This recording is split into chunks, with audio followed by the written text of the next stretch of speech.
Record B. Bismillah Rahman Rahim. So, gentlemen, welcome in class number 7 for OSHA 30 hours General Industry Training.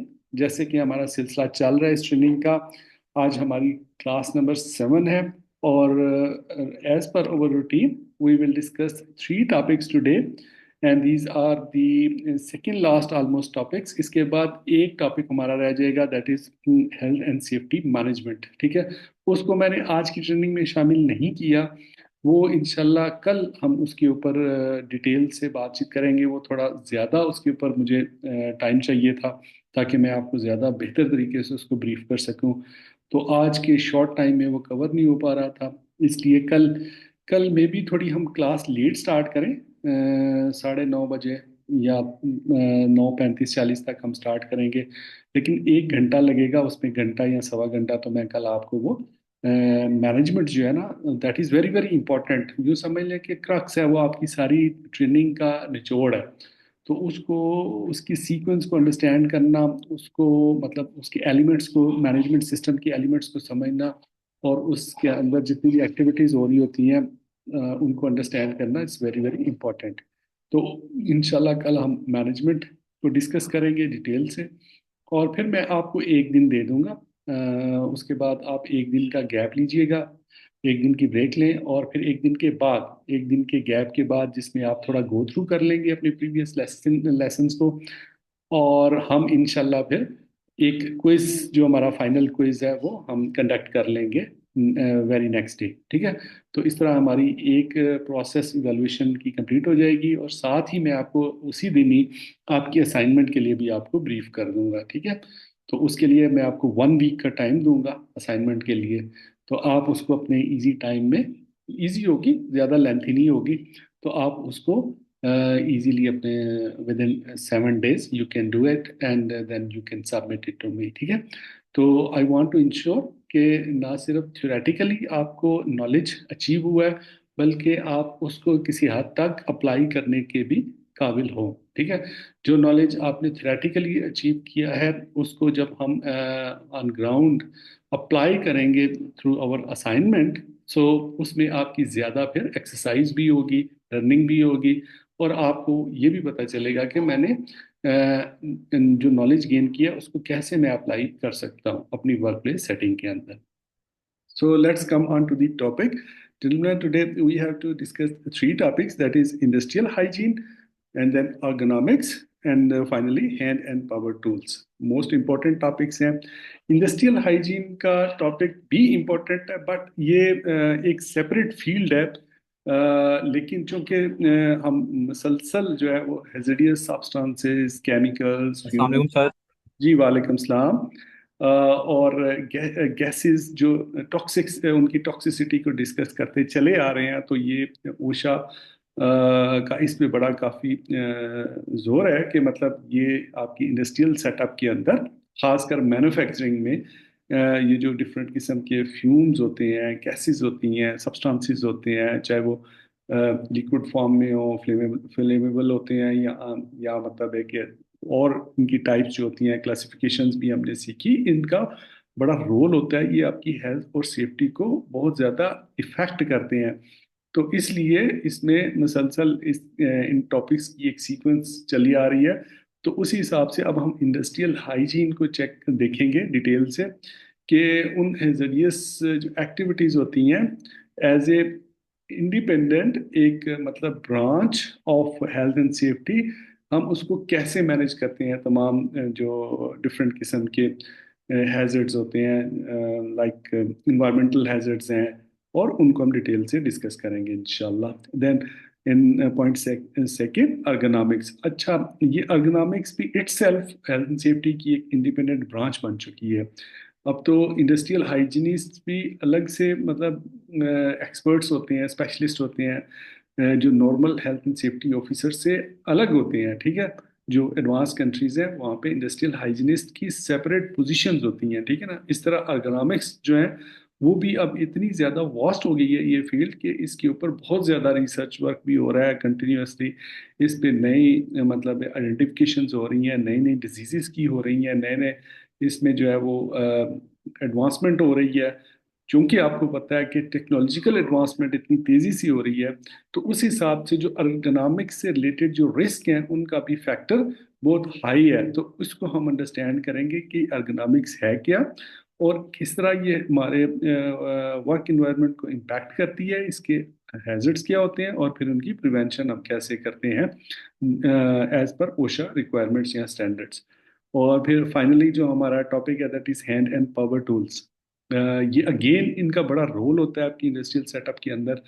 जब आप कोई work activity कर रहे होते हैं, चाहे वो अंडर कंस्ट्रक्शन प्रोजेक्ट हो, चाहे आपका कोई इवन रनिंग प्रोजेक्ट हो, उसके अंदर ये हैंड एंड पावर टूल्स इनका काफ़ी ज़्यादा यूज़ होता है।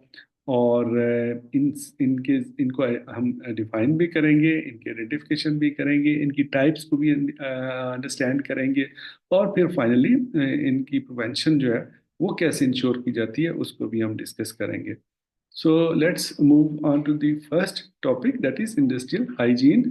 ये क्या होती है इसको हम देखते हैं जी। इसमें हमारा जो लर्निंग रोल है आज का, पहले तो हम इसको डिफाइन करेंगे और फिर इंडस्ट्रियल हाइजीनिस्ट का रोल भी डिफाइन करेंगे। डिफरेंट जो पार्टिकल्स होते हैं जो हमारे इन्वायरमेंट को डैमेज करते हैं, और हाइजीनिस्ट का बेसिकली रोल इन्हीं इन्वायरमेंटल जो हैजर्ड्स होते हैं उनको आइडेंटिफाई करना और उनकी असेसमेंट करना, then accordingly preventive control measures जो है वो इन प्लेस करना, उसकी उसके ऊपर हम डिस्कस करेंगे। देन फाइनली जो एम्प्लॉयर की रिक्वायरमेंट्स हैं, रिस्पॉन्सिबिलिटीज़ हैं, उनको भी एक ओवरव्यू कर लेंगे हम। सो जेंटलमैन, अगर हम इसकी बात करें कि इसको डिफाइन किया जाता है कि मतलब क्या है ये industrial hygiene. So basically it's a complete science. मैं आपको बताऊं कि ये एक एडवांस कंट्रीज के अंदर हाइजीनिस्ट जो है वो as equal to health and safety जो ऑफिसर्स होते हैं, मैनेजर्स होते हैं, इसी तरह इंडस्ट्रियल हाइजीनिस्ट जो सेपरेट रोल होता है मैन्युफैक्चरिंग के अंदर, ठीक है ना। तो बेसिकली ये साइंस है जो एंटिसिपेट करती है, रिकग्नाइज करती है, एवेलुएट करती है और कंट्रोल करती है जो वर्क इन्वायरमेंटल कंडीशंस होती हैं जैसे कि मतलब आपकी डस्ट होगी, फ्यूम्स हो गए, मिस्ट्स वगैरह होगी, फाइबर्स वगैरह हो गए, आपके वर्क इन्वायरमेंट में जो डिफरेंट प्रोडक्टिव एक्टिविटीज जो आप कर रहे होते हैं उनके जरिए जो मतलब प्रोड्यूस हो रहे होते हैं। आपको पता होना चाहिए कि जो आपके ये जो ऑयल ड्रिलिंग वाले प्रोजेक्ट्स होते हैं, ऑयल एंड गैस के, आप ज़मीन से जब ड्रिल करते हैं तो उन ड्रिलिंग में सिर्फ वो क्रूड ऑयल ही नहीं निकलता, उसके साथ और भी बेशुमार चीज़ें निकलती हैं। और समटाइम ऐसी अजीबोगरीब किस्म की गैसेस वहाँ से इमर्ज हो जाती हैं कि वो बड़ी डेंजरस मतलब सिचुएशन वहाँ पे क्रिएट कर देती है आपके इन्वायरमेंट के अंदर।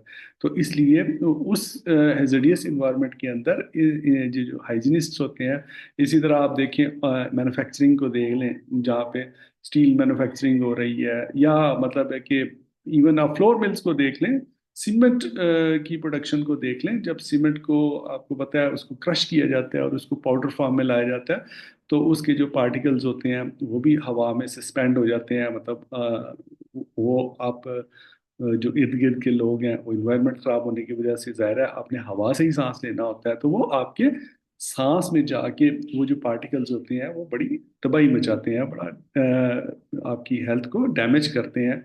तो इसलिए ये एक कंप्लीट साइंस बन चुकी है और सेपरेट रोल है इनके इंडस्ट्रीज के अंदर, ठीक है ना। बेसिकली एम अगर हम इसकी बात करें, जिस तरह हम हेल्थ एंड सेफ्टी की बात करते हैं, तो हेल्थ एंड सेफ्टी में भी हमने इंजरी को प्रिवेंट करना है, इलनेस को भी प्रिवेंट करना है। तो बेसिकली इसमें जो ज़्यादा फोकस होता है वो जो हेजडियस सब्सटेंसेस होते हैं इनके ऊपर होता है। जो इन्वायरमेंटल, आगे हम डिटेल से डिस्कस करेंगे इसमें किस किस्म के मजीद जो हेजडियस सब्सटेंसेस हैं वो कवर होते हैं इंडस्ट्रियल हाइजीन के अंदर।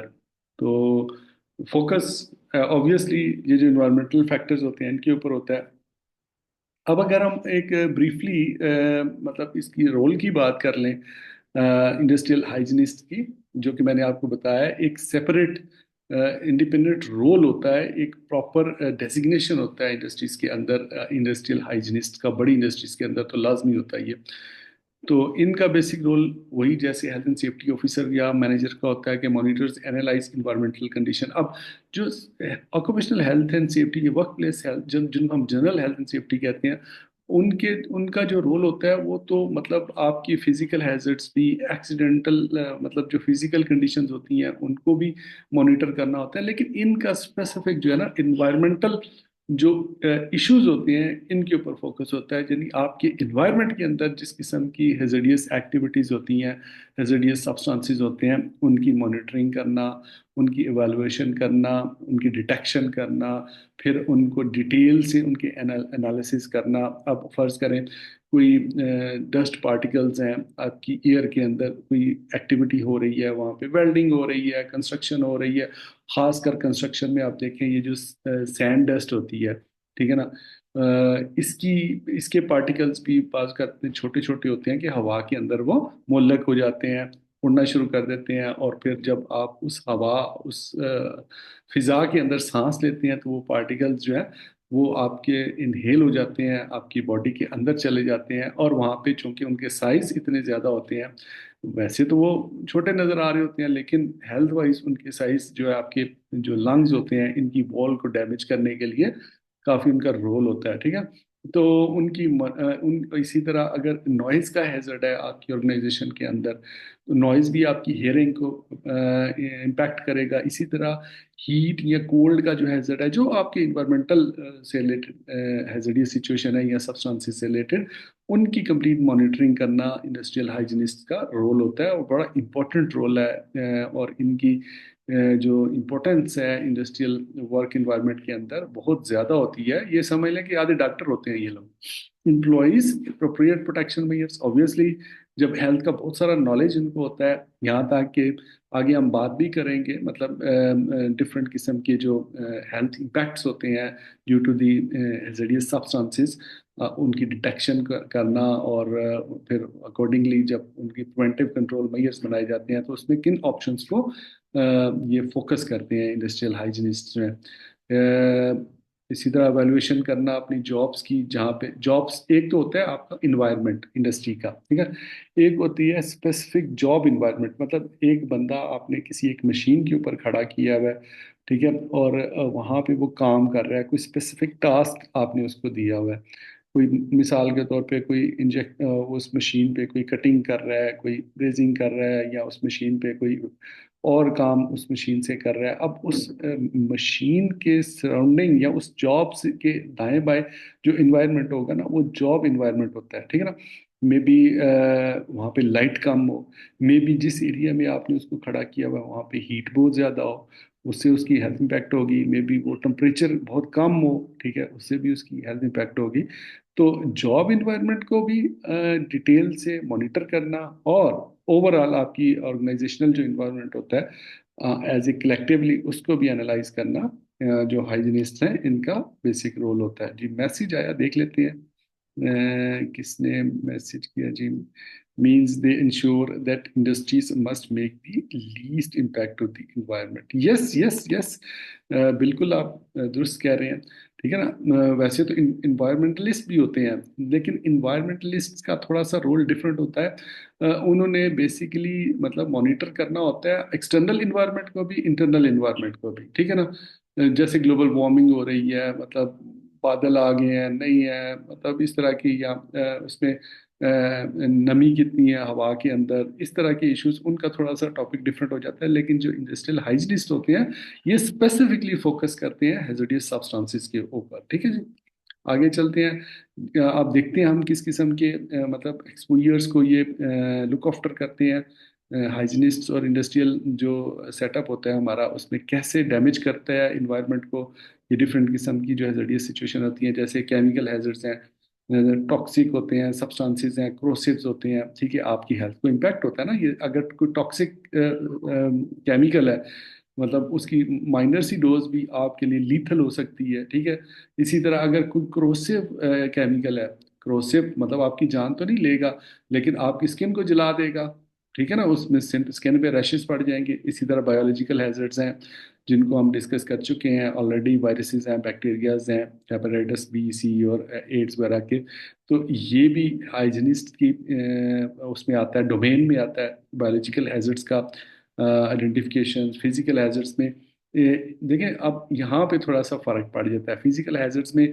तो अब बेशुमार हैजर्ड्स होते हैं ना, वर्क एट हाइट है, उसमें मतलब ट्रांसपोर्ट एक्सीडेंट्स हैं, मशीन इंजरीज हैं, क्रशिंग है, एटसेट्रा, इलेक्ट्रिकल हैजर्ड्स हैं, फायर हैजर्ड्स हैं।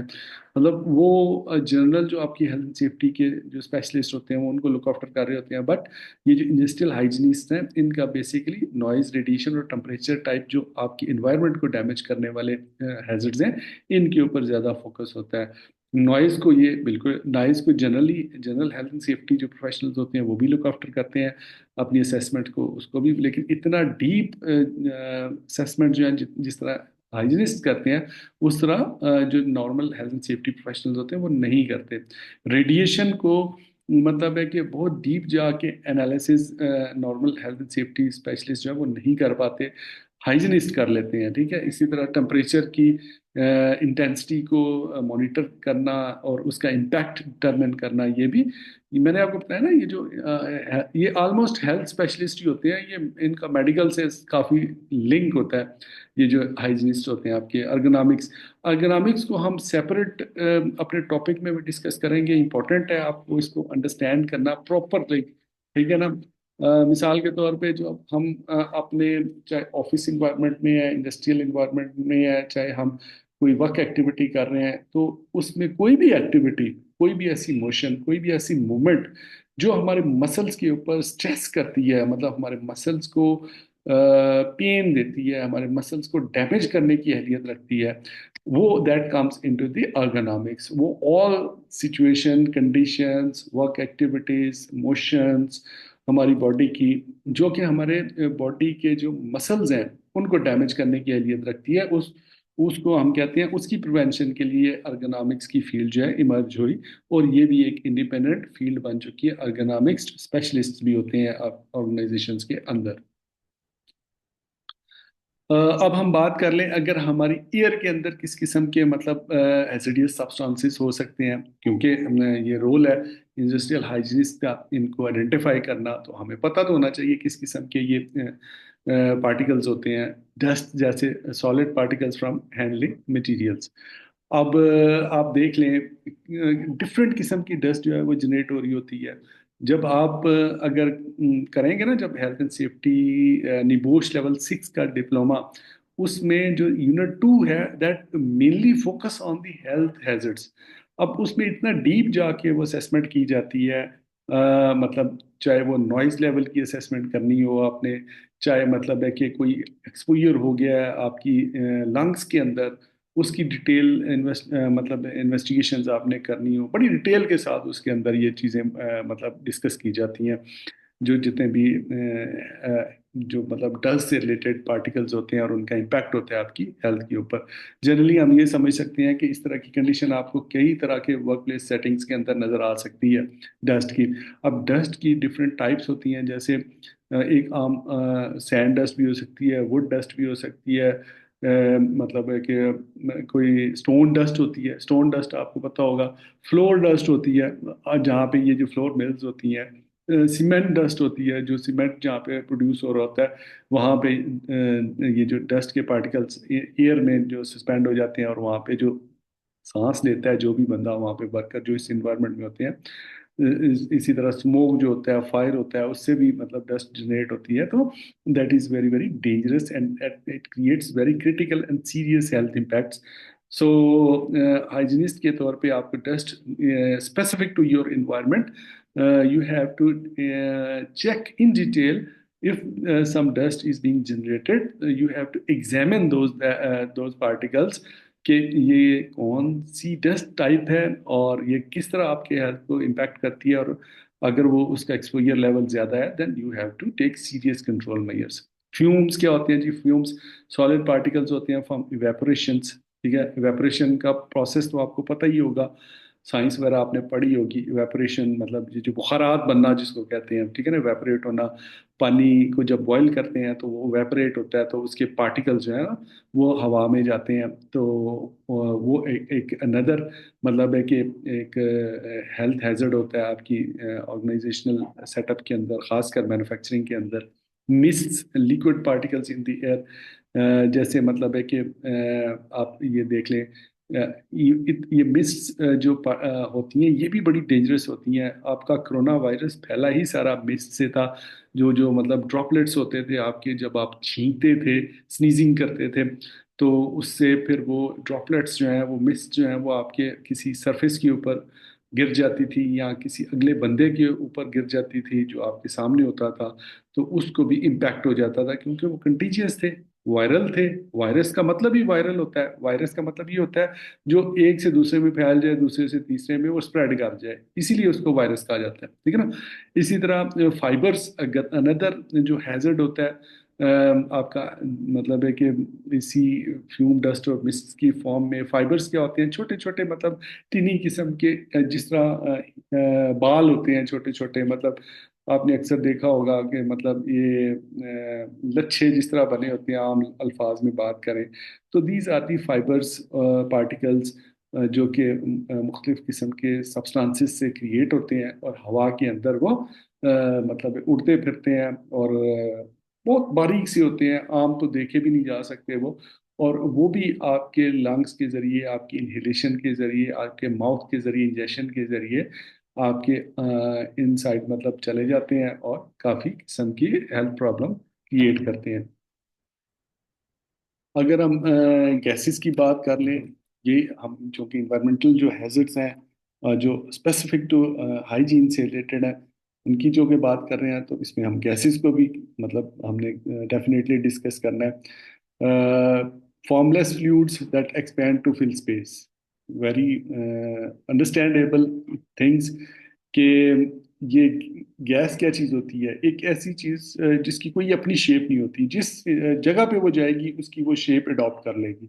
आप उसको गोल कंटेनर में बंद करेंगे, वो गोल शेप इख्तियार कर लेगी। आप उसको चौड़े कंटेनर में बंद करेंगे, वो चौड़ाई में शेप इख्तियार कर लेगी। मतलब जिस कंडीशन में आप उसको स्टोर करेंगे वो वैसी ही शेप इख्तियार कर लेती है, इसलिए इसको फॉर्मलेस कहते हैं। ठीक है ना।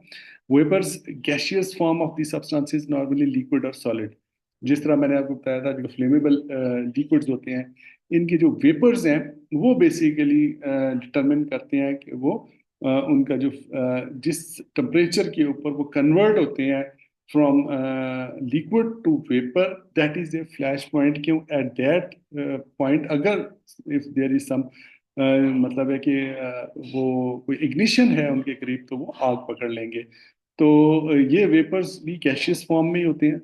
जाहिर बात है, जब वो वेपोरेशन होती है, जब वो कन्वर्ट होते हैं लिक्विड से वेपर्स के अंदर, गैस गैस की शक्ल ही तकरीबन इख्तियार कर लेते हैं। लेकिन इनके पार्टिकल्स इतने छोटे होते हैं जिनके अंदर मतलब है कि जैसे कोई लिक्विड है उस तरह ड्रॉपलेट्स टाइप की कंडीशन होती है। एक तो होती है ना बिल्कुल गैस, जिसमें कोई मतलब है पार्टिकल्स नहीं होते, वो मतलब है कि गैस ही होती है। लेकिन ये जो वेपर्स होते हैं ये बेसिकली टिनी टिनी पार्टिकल्स होते हैं, जैसे कोई छोटे छोटे नुक्ते होते हैं इस तरह। मतलब ये लेकिन इतने हल्के होते हैं, ये हवा में उड़ते फिरते हैं। Both can be inhaled and potentially harmful, yes we know. अगर हम बायोलॉजिकल हैजर्ड्स की बात कर लें, जो कि मतलब is one of the hazards which the industrial hygienist focus on, जैसे prevent and control diseases in animal populations. अब आपको पता है कि ये जो बायोलॉजिकल पैथोजेंस होते हैं, जो वायरल, खासकर वायरस होते हैं, they spread through different means. ठीक है ना। ये ह्यूमन टू ह्यूमन भी ट्रांसमिट होते हैं, ये एनिमल्स टू ह्यूमन, बहुत सारे वायरसेस रहते हैं जो एनिमल्स टू ह्यूमन ट्रांसमिट हो जाते होते हैं। मोंकी वायरस है मिसाल के तौर पे। रैट से बहुत सारे वायरसेस जो हैं वो आपके पेस्ट जो होते हैं आपके, मतलब है कि ये जो कॉकरोचेस टाइप और इस टाइप के जो मतलब पेस्ट्स होते हैं, ये भी वायरस को ट्रांसमिट करने का बायस बनते हैं। तो जहाँ पे इस तरह की कोई फूड एक्टिविटी हो रही हो, या मतलब इस तरह के जो एनिमल्स हैं या पेस्ट्स हैं उनकी कोई पॉपुलेशन या कॉलोनी बनने का कोई अंदेशा हो, तो वहाँ पे फिर ये वायरल जो एक्टिविटी है वो बढ़ जाती है, उसकी पोटेंशियल बढ़ जाती है। तो वहाँ पे फिर मतलब है कि इंडस्ट्रियल जो हाइजीनिस्ट होते हैं उनका रोल बड़ा बढ़ जाता है। उनको वहाँ पे प्रॉपर आइडेंटिफिकेशन करके और उस एरिया को फिर कंट्रोल करना पड़ता है। Practice proper personal hygiene. Personal hygiene में नॉर्मल चीज़ें हैं, हैंड वॉश करें, दांत साफ रखें, कपड़े साफ पहने, ठीक है ना, बालों को धोते रहें, बालों को कंघी करें, ठीक है ना। मतलब ये जो हमारी नॉर्मल रूटीन की हाइजीन एक्टिविटीज हैं, जैसे कोरोना वायरस को देखें, प्रिवेंट ही आपकी जो पर्सनल हाइजीन प्रैक्टिसेस हैं इनके जरिए किया गया। आप पूरी मतलब है कि कोरोना पीरियड उठा के देख लें, कहीं पे भी कोई आपको इसका ट्रीटमेंट नजर नहीं आता, कहीं पे भी कोई इसका कोई प्रॉपर इलाज आपको नहीं मिलता। बार बार, चाहे वो यूनाइटेड नेशन है या वर्ल्ड हेल्थ ऑर्गेनाइजेशन है या और जो बड़ी बड़ी कंट्री लेवल की हेल्थ ऑर्गेनाइजेशंस हैं, वो यही लोगों को अवेयरनेस दे रही थी कि भाई प्रिवेंशन करें, प्रिवेंशन करें, आप सैनिटाइजर यूज करें, आप मास्क पहने, फेस शील्ड पहने, मतलब इस तरह की जो एक्टिविटीज है, हाथ धोएं, हैंड वॉश करें, 20 सेकंड तक हाथ धोएं, ठीक है ना, सैनिटाइज करें उसको बार बार हाथ को। पता है लोगों ने मास्क और सैनिटाइजर्स के तो लोगों ने जो है ड्रम के ड्रम खाली कर दिए थे। तो मतलब है कि ये जो पर्सनल हाइजीन है इनके ऊपर बड़ा फोकस होता है हाइजीनिस्ट का, ठीक है। इसको अप्रोप्रिएटली ये इफेक्टिवली इन प्लेस करते हैं, इम्प्लीमेंट करते हैं अपनी ऑर्गेनाइजेशन के अंदर, इंश्योर करते हैं कि उनके जो वर्कर्स हैं, जब वो मतलब कोई अपनी वर्क शिफ्ट से फारिग होते हैं, तो वो प्रॉपर मतलब हाइजीन का ख्याल रखें। अगर बाहर से भी आए हैं तो हाथ धोएं, साबुन या शैम्पू उनको प्रोवाइड किया जाता है, हैंड वॉश जो भी मतलब है कि आपकी प्रैक्टिस है उस वहाँ पे। तो इसका ख्याल रखना भी, जो पर्सनल हाइजीन से रिलेटेड इश्यूज होते हैं, उनमें भी टीथ की चेकिंग होती है टाइम टू टाइम वहाँ पे, ठीक है ना, कानों की चेकिंग होती है, ठीक है। तो ये वहाँ ये रोल होते हैं इनके। इस तरह पीपीई की प्रॉपर ट्रेनिंग, पीपीई की प्रॉपर यूजेज, जैसे ग्लव्स हैं। अब देखें, ग्लव्स को अगर आप अपनी फर्स्ट एड की टीम को यूज नहीं करवाएंगे, कोई हादसा हो गया, खुदा ना खास्ता, अगर फॉर एग्जांपल जो बंदा जख्मी हुआ है वो कहीं हेपेटाइटिस बी या सी उसको था मिसाल के तौर पे, लेकिन डायग्नोज नहीं हुआ था, आइडेंटिफाई नहीं हुआ था, लेकिन था। अब वो बंदा जो है वो नॉर्मल तरीके से चला गया, उसने तो यही कहा यार इसकी इसको फौरन हॉस्पिटल पहुंचाना है, उसने उसको टच कर लिया, उसका ब्लड उसको टच कर गया, तो वो भी कमिट हो जाएगा, मतलब उसको भी वो इम्पैक्ट हो सकता है, वो वायरस फिर उसको भी पकड़ सकता है, ठीक है ना।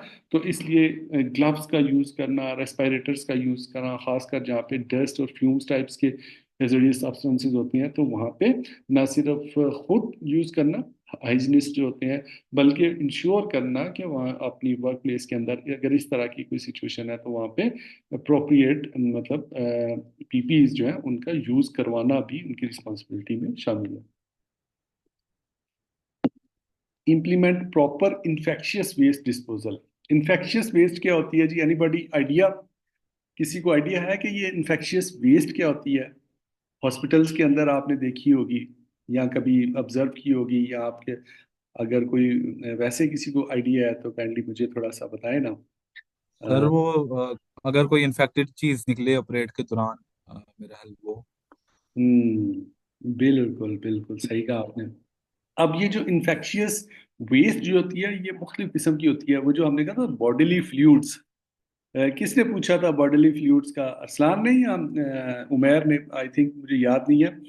ये है वो infectious waste, basically bodily fluids जो होते हैं, ठीक है ना। अब वो जो इन्फेक्टेड पर्सन होता है उसकी बॉडी से किसी भी किस्म का फ्लूइड निकलता है, किसी भी किस्म की सिक्रीशन निकलती है, तो वो उसके अंदर पॉसिबिलिटी होती है कि वो वायरस मौजूद है। अगर आप उसको अप्रोप्रिएटली डिस्पोज न करें, स्पेसिफिक, आपको पता है हॉस्पिटल्स के अंदर हर जो वेस्ट होती है वो डिफरेंट टाइप्स की होती है। सॉलिड वेस्ट को अलग डिस्पोज किया जाता है, जो जो हॉस्पिटल वेस्टेजेस होती हैं, जैसे कोई टेस्ट वगैरह हो रहे हैं, नीडल्स वगैरह को डिस्कार्ड करके अलग टाइप के जो मतलब वो कार्टन होते हैं उनके अंदर फेंका जाता है। इसी तरह जहाँ पे इस तरह की हज़ार्डस एक्टिविटीज ज़्यादा है, वहाँ पे आपको प्रॉपर इंफेक्शियस वेस्ट डिस्पोजल का प्लान, खासकर जहाँ पे हेल्थ केयर की फैसिलिटीज़ होती हैं, और मुमकिन है आप जिस कंपनी में काम कर रहे हो वहाँ पे कुछ छोटा मोटा मेडिकल सेंटर भी हो अंदर, ठीक है ना, वो भी आपकी रिस्पॉन्सिबिलिटी में हो कि जी इसकी जो मतलब है कि असेसमेंट्स वगैरह करनी है वो भी आपने ही करनी हो, तो फिर आपको पता तो होना चाहिए ना कि ये चीज़ उसके अंदर प्रॉब्लम कर सकती है। अब आगे चलें जी। आगे है हायरार्की ऑफ हैजर्ड कंट्रोल्स। जब हम अब कंट्रोल की प्रिवेंशन की बात कर लेते हैं, आइडेंटिफिकेशन तो हमने कर ली, अंडरस्टैंड भी कर लिया कि हाइजीनिस्ट बेसिकली एक साइंस है कंप्लीट जो एंटिसिपेट करती है जो इन्वायरमेंटल हैजर्ड्स होते हैं उनकी टाइप्स को भी हमने डिस्कस कर लिया किस टाइप्स के ये हैजर्ड्स होते हैं। और अब हम कंट्रोल्स की बात कर लें, engineering controls designed to remove the hazard at the source. It's a common sense की बात है कि कोशिश अगर कोई मतलब जहाँ पे डस्ट जनरेट करने का कोई सोर्स है, जहाँ से डस्ट जनरेट हो रही है या फ्यूम्स जनरेट हो रहे हैं जैसे वेल्डिंग एक्टिविटी हो रही है, तो आप अगर कर सकते हैं तो आप उसको ऑल टुगेदर वहाँ से मतलब है कि रिमूव कर दें, वेल्डिंग प्लांट को कहीं और ले जाएं जहाँ पे कोई आपका प्रोडक्शन डिपार्टमेंट है या जहाँ पे कोई इंक्लोज्ड एरिया है, कोई अंदर का हाल है आपका इनसाइड, वहाँ पे अगर एक्टिविटी कर रहे हैं वेल्डिंग की तो वहाँ पे ना करें। ठीक है ना, तो ऑल टुगेदर अगर आप उसको कंट्रोल कर सकते हैं तो बेस्ट ऑप्शन यही होता है। लेकिन जाहिर है हमेशा मुमकिन नहीं होता, फिर आपको अदर जो ऑप्शंस होते हैं जैसे वर्क प्रैक्टिस कंट्रोल है, प्रोसीजर टू रिड्यूस एक्सपोजर, मतलब आप कोशिश करें कि वर्कर्स को रोटेट करें। ठीक है ना, ये वर्क प्रैक्टिसेस कंट्रोल जो है ना जिसको हम एडमिनिस्ट्रेटिव कंट्रोल कहते हैं, ये बड़ा इंपॉर्टेंट होता है। ये सेफ्टी मैनेजमेंट के अंदर कल के टॉपिक के अंदर मैं आपको मजीद डिटेल से बताऊंगा, और आपको इसका अच्छा इल्म होना चाहिए, अच्छा आइडिया होना चाहिए ये तमाम जो कंट्रोल मेजर्स हैं इनको कैसे प्लेस किया जाता है। एडमिनिस्ट्रेटिव कंट्रोल मिसाल के तौर पे अगर एक जगह पे शोर हो रहा है मुसलसल, नॉइज लेवल हाई है वहाँ पे, आपको कानों पड़ी जिसको कहते हैं ना, आवाज़ सुनाई नहीं देती, वक्ती तौर पे आपके पास कोई उसका सोल्यूशन नहीं है कि वो एकदम आप पूरी मशीन चेंज करें, क्योंकि एकदम मशीन चेंज करना कोई छोटा प्रोजेक्ट नहीं होता, उसके लिए आपको कॉस्ट चाहिए होती है। तो फिर आपके पास क्या ऑप्शन होते हैं, आपके पास मतलब है कि अगर कोई इंजीनियरिंग मॉडिफिकेशन करके आप उसको कंट्रोल कर सकते हैं तो ये ऑप्शन होता है आपके पास, या फिर आपके पास ये एडमिनिस्ट्रेटिव कंट्रोल का ऑप्शन होता है। ठीक है ना, या आपके पास ये पीपीईज का ऑप्शन होता है। ठीक है ना, एडमिनिस्ट्रेटिव कंट्रोल में क्या है कि आप कोशिश करें कि एक वर्कर अगर 8 घंटे वहां पे काम कर रहा है तो उसकी 8 घंटे की शिफ्ट को कम करके उसको आप 2-2 घंटे के बाद रोटेट करें वहां पे वर्कर्स को, मतलब एक्सपोजर कम से कम हो।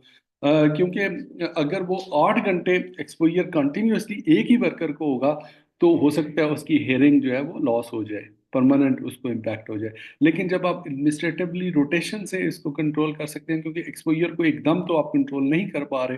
ठीक है ना, आप बड़ा सा प्लांट है, आपका जहाज है, आप जहाज को मतलब तबाह तो नहीं कर सकते, ना ही आप उसको ख़त्म कर सकते हैं।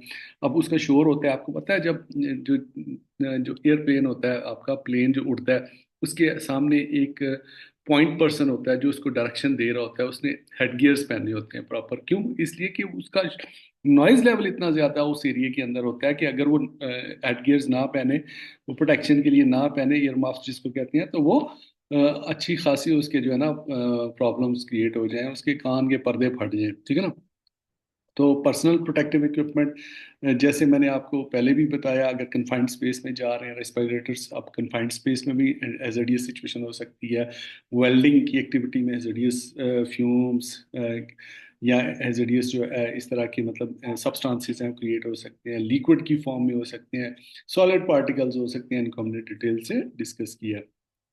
अब हम फिजिकल हैजर्ड्स प्रिवेंशन की बात कर लें, जैसे मैंने आपको केमिकल हैजर्ड्स की बात की या बायोलॉजिकल हैजर्ड्स की हमने कंट्रोल की बात की, तो फिजिकल में नॉइस ऑलरेडी मैं आपको थोड़ा इसका आइडिया भी दे चुका हूँ कि नॉइस को कंट्रोल करने के लिए डिफरेंट किस्म के बैरियर्स यूज होते हैं, एडमिनिस्ट्रेटिव कंट्रोल यूज होते हैं, डिस्टेंस बढ़ा दें, लिमिट एक्सपोजर टाइम कर लें, या रेडिएशन का अगर कोई वहाँ पे एक्टिविटी है लेज़र वगैरह की जहाँ पे क्रिएशन हो रही है तो उसके लिए जो अप्लाई टाइम है उसको कंट्रोल करें। ठीक है, डिस्टेंस एंड शील्डिंग प्रिंसिपल, जैसे कि ये जो एक्सरे टेक्नीशियंस होते हैं ये डिस्टेंस और शील्डिंग के प्रिंसिपल पे काम कर रहे होते हैं। ठीक है ना, तो इनको अप्लाई करके इस तरह की जो कंट्रोल मेजर्स हैं इनके जरिए आप वहाँ पे मैनेज कर सकते हैं सिचुएशन को। अर्गोनॉमिक्स को हम आगे डिटेल से भी डिस्कस करेंगे, तो लेकिन चूंकि ये इन्वायरमेंटल हमारे उसमें आता है रोल में, हाइजीनिस्ट के रोल में,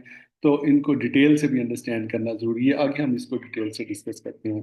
एम्प्लॉयर की क्या रिक्वायरमेंट होती है, हमारे इंडस्ट्रियल जो हेजडियस सब्सटेंसेस होते हैं इनको कंट्रोल करने के लिए वो provide a workplace free from recognised hazard. जैसे जनरल एम्प्लॉयर की एक जनरल रिक्वायरमेंट है कि वो अपने तमाम वर्कर्स को, विजिटर्स को, तमाम जो उसकी साइट के ऊपर लोग हैं या इर्द गिर्द के इन्वायरमेंट में अपने किसी प्रोसेस के जरिए कोई हेजडियस सिचुएशन या रिस्की सिचुएशन पैदा ना होने दें, उसके लिए हेल्थ एंड सेफ्टी के प्रॉपर कंट्रोल मेजर प्लेस करें। ये मेन रिस्पॉन्सिबिलिटी की implement preventive maintenance system. Prevention आ गई। प्रिवेंशन मींस कि आपने प्रोएक्टिव होना है, आपने प्रिवेंट करना है चीज़ को, बजाय इसके कि आप इंतज़ार करें कि 10 लोगों को जो है वो मतलब है फेफड़ों का कोई मसला हो जाए तो फिर हम कोई मेजर लेंगे। ऐसा नहीं करना आपने। Document hazards and their corrections. ठीक है ना। जितने भी डॉक्यूमेंट्स आप जब रिस्क असेसमेंट करते हैं कंटिन्यूसली करें। लॉ कहता है रिस्क असेसमेंट्स परफॉर्म करें, उसके अंदर आइडेंटिफिकेशन ऑफ दी हैजर्ड्स होती है, उनका रिकॉर्ड मेंटेन करें। ऑडिट में भी ये चेक होता है आपका। इनको प्रैक्टिस बनाएं, अपनी रूटीन का हिस्सा बनाएं। Prepare for emergencies. अगर खुदा ना खास्ता कोई एक्सपोजर हो गया है, कोई केमिकल स्पिल हो गया है, कोई इनहेलेशन प्रॉब्लम हो गई है, कोई मतलब है कि गैस लीक हो गई है, बड़े पैमाने पे हो गई है, बड़ी इमरजेंसी हो गई है, तो उसकी अप्रोप्रिएट कंट्रोल के लिए आपके पास emergency response plan in place होना चाहिए। Conduct safety and health training. Obviously training तो हर चीज़ का सोल्यूशन है ही है, और ट्रेनिंग जो है that is very very important element. इसको बहुत ज़्यादा फोकस करना है आपने अपनी वर्क साइट्स के अंदर। ठीक है ना। आपने एज ए ट्रेनर भी अपने वर्कर्स को ट्रेन भी करना है, अवेयर भी करना है, उनको भी बताना है, ताकि उनके अंदर वो कॉम्पिटेंस इतनी तो पैदा हो जाए कि वो अगर कोई इस जो सिचुएशंस आपने पढ़ी हैं उनमें से अगर कोई हैजर्डियस सिचुएशन उनके सामने आती है तो आपको टाइमली रिपोर्ट कर सकें। इसलिए training is important. So gentleman I think ये हमारा टॉपिक जो है ये कंप्लीट हो गया इंडस्ट्रियल हाइजीन का। और अब हम ले लेते हैं as per our routine break 5 to 7 minutes, और उसके बाद इंशाल्लाह हम अपने सेकंड जो टॉपिक है उसके लिए दोबारा मिलते हैं। So stay okay sir. इंशाल्लाह। सर वो आपने नोट्स नहीं अपलोड किए कल वाले जो कल पढ़े थे टॉपिक्स? कर दिए थे मैंने, नोट्स मैंने कर दिए, मॉड्यूल वो 6 के भी कर दिए, क्विज मॉड्यूल क्विजेस मॉड्यूल 5 के क्विजेस क्विजेज मैंने कर दिए थे, 6 के क्विजेज बाकी हैं, वो इंशाल्लाह आज मैं जी कर जी। दूँ। ठीक है। ठीक हो ओके हाँ सर, ओके, वो, थैंक यू सर। हाँ क्विजेज जो है ना वो कोई मसला नहीं है, आपके पास टाइम है। इवन के बाद में भी कल परसों भी आप कर सकते हैं, मतलब तब तक जब तक आपकी फाइनल जो प्रैक्टिकल एक्टिविटी है वो कंप्लीट नहीं होती, आप रिलैक्स होके उसको करें। ठीक है ना। गलत ना करें, क्योंकि आपके पास फिर उसकी रेपिटेशन के लिए चॉइस नहीं होगी, और ना ही फिर वो रीसेट होता है पीछे से। ठीक है ना। तो ठीक करें, मतलब है कि, और उसको थोड़ा समझ के एक दफ़ा गो थ्रू करके और उसके बाद उसको अटेम्प्ट करें। ठीक है। चलें मिलते हैं इंशाल्लाह ब्रेक के बाद। So stay tuned. Thank you very much.